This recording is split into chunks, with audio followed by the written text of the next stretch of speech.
Assalamu alaikum everyone. Welcome to Study of Geography. Today we will discuss about exogenic processes. Last class we discussed about geomorphic processes. Two geomorphic morphological processes. First one is endogenic and second one is exogenic. Today I will try to discuss about exogenic process. Exogenic processes are a fundamental aspect of the Earth's geomorphological dynamics influencing the formation, alteration and degradation of the Earth's planet's surface features. These processes are primarily external, occurring at or near the Earth's surface. The sun as the primary sources of energy plays a crucial role in powering these processes, contributing to the Earth's weather pattern, climate variations, and the overall energy balance that drives geomorphic activities. Exogenic processes are external forces that shape the Earth's surface by breaking down and transporting matter. Unlike endogenous processes, which originate within the Earth and include tectonic activities and volcanic eruption, exogenic processes work on the Earth's surface, modifying landscapes formed by endogenic forces. The interaction between exogenic and endogenic processes create a dynamic equilibrium, constantly reshaping the Earth's surface features. Well, another important process, denudational processes. Actually, denudation process refers to the combined effect of processes that remove layers of the Earth's surface horizontally, stripping it of soil, rock and other materials. This concept encompasses several key processes. Here we can see weathering, mass movement and erosion or transportation. What is weathering? The breakdown of rocks and minerals at the Earth's surface through physical disintegration and chemical decomposition. Actually, here all this process you can see here, that is called denudational processes. Okay, here we can see a figure for better understand we can draw this.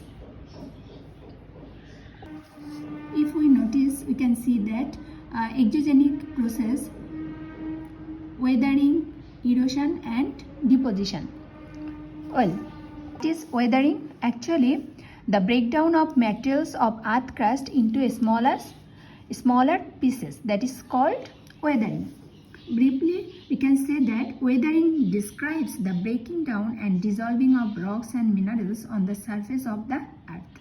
Water, ice, acids, salts, plants, animals and changes in temperature are all agents of weathering. Actually, weathering is a pivotal process within the spectrum of denudational activities. It is the initial stage of breaking down rocks. You can see that here rocks breaking down and setting the stage for erosion and mass movement. What is erosion? Here you can see that weathering, that means breaks it, and erosion takes it, the process by which water, ice, wind and gravity moves fragments of rock from one place to another. That is called erosion. The process by which the surface of the earth gets worn down. Erosion can be caused by natural elements such as wind and glacial ice. But anyone who has ever been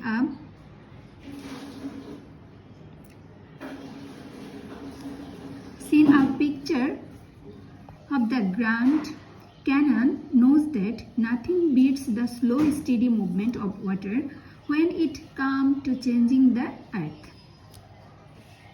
The key to erosion is something called fluid flow. Water, air and even ice are fluids because they tend to flow from one place to another due to the force of gravity. Of the three, liquid water is the most common agent of erosion because there is so much of it on the surface of the earth. deposition finally drops it, the process by which sediments are laid down in new location. That is called deposition. Building new landforms such as deltas, canyons, floodplain, etc. Actually, it's all about the weathering, erosion and deposition. In this class, I just tried to discuss shortly about the definition of main exogenic processes like weathering, erosion and deposition. I'll try to discuss gradually about weathering, erosion and deposition another new classes. Well, that's for today. Thank you.